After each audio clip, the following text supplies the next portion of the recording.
Fellas, I'm feeling a little lonely here today, but let's give it a shot. Number one, had a couple nice days of practice already. We're playing a lot of our depth. At this time of the year, there's a lot of guys unavailable early part of the week. We expect them all to return by Saturday. So rather than really worry about our depth chart or who's playing what, I noticed that Cal Poly, a team that's 7-2 and really had a magnificent season, is really starting to get chipped up also. A little bit of game of attrition on Saturday night at 6 o'clock down at San Luis Obispo. Tim has done a great job as returning to head coaching in the Big Sky Conference, having spent some time as the offensive coordinator up at Army. And he's brought back a very, very tough option attack that uses wide splits, and they really get after you.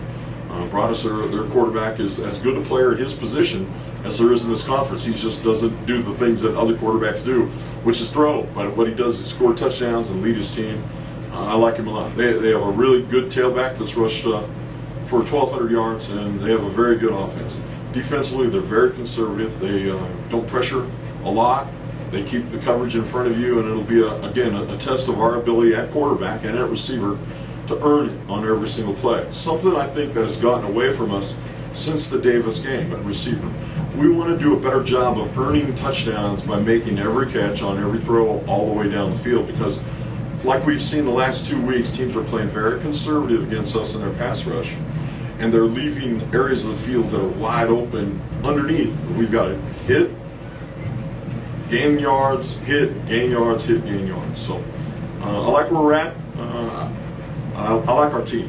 One thing I want to really talk about is I actually love our mental makeup. The way we are as a team is really something to see. I didn't like us last year. For about the 15th of October on, it was tough for me to look guys in the eye at times.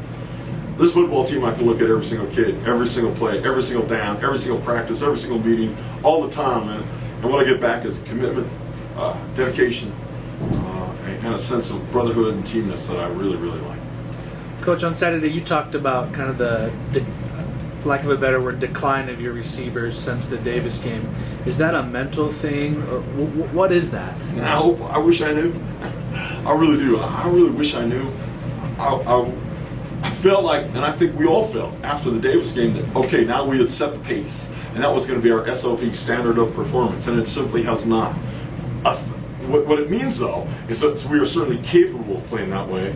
And the key in coaching is that once a guy does something well one time, and you know he's capable of it, the key in coaching is to be able to get that guy to do it all the time, so it becomes a standard of performance. And we have not, as a coaching staff, from the head coach to our offensive coordinator to the rest of our offensive staff, continue to get our offensive receiving core back to that level they showed in the Davis game. Coach, it's kind of a unique weekend for you guys. A couple of things. First time at Cal Poly, that I believe for Idaho State. Oh no. They played there before. Yeah, we've been there plenty of times. Okay. But it's an interesting place. In fact, let's talk about Cal Poly. It's kind of hard to get there, right? Well, yeah, it's a long, arduous trip. For whatever reason, our charter leaves early Friday morning, and we don't play till Saturday night. So the problem is that San Luis Obispo is next to one of the greatest spots in North America called Pismo Beach. And we will be near Pismo Beach in our hotel for 2 days. So it kind of feels to me like a Hawaii trip. But the weather's supposed to be inclement. And we expect 60-degree temperatures.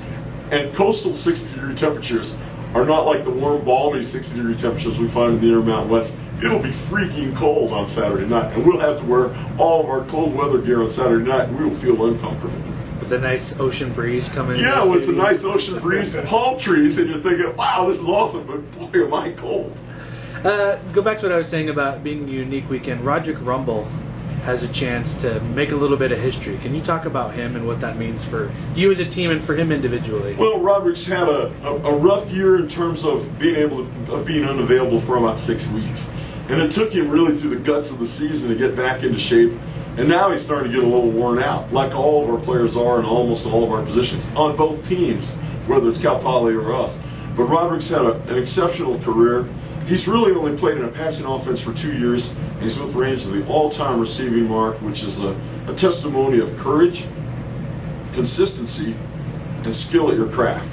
And yet, there are things that he's still not doing as well as he's certainly capable of. Last week's interception was one of them. He has to continue to evolve as a player, even as he exceeds our all-time receiving record.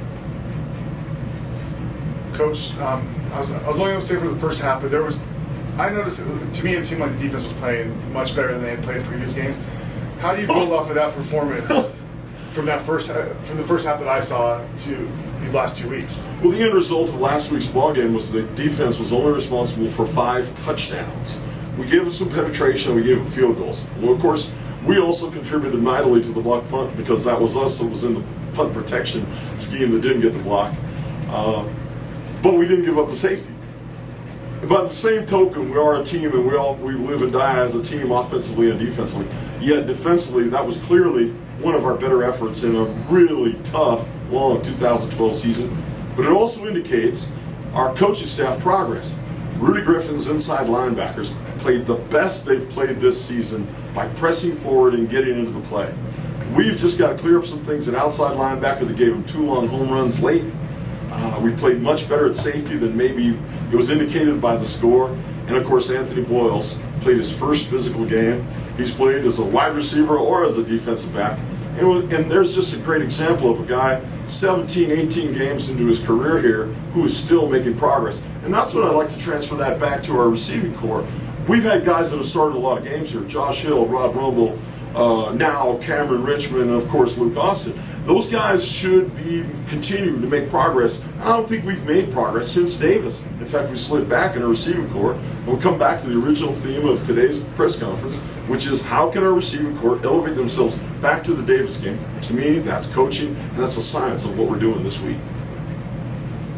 And I'd like to also comment about our kicking game. Our field goal kicker's 5 out of 10, and that's not good enough.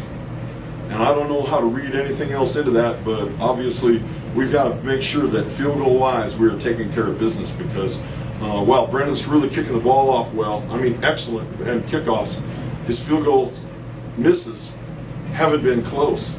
I mean, he hit the Cable 1 sign on Saturday, and the Cable 1 sign's about 40 feet from the goalposts. So he, like all of our players, and maybe all of our coaches, need to continue to evolve and be better, be more consistent, and create a standard of performance that we don't recede from. But you'd like to score touchdowns instead of field goals, right? Yeah, here's what we say, kicking field goals is not winning games. You're not winning a game when you're kicking a field goal. And you see that in the NFL and you see it in high school. A team will drive the length of the field and settle for a field goal, and it always comes back. You always grind your teeth at the end if you lose and you say, we should have had a touchdown on that drive. And of course, on the drive in which Brendan actually kicked a field goal in the ballgame, we dropped 3 passes in the end zone. Of course, and Josh had one of those. And Josh has had such a spectacular senior season. I want him to continue to elevate his standard of performance to what he's shown he already can do. If the ball touches your hands, you're making the catch. That goes to my next question. Seems like you guys do well moving the ball between the 20s. So your touchdowns have been big strikes to Rod, to whoever. The struggles inside the 20s, what is that? I think it goes back to the original theme. Where is our receiving core and their big game performance? Kevin's throwing the ball down there pretty accurately. We had 2 drops in the end zone that I think we can't catch.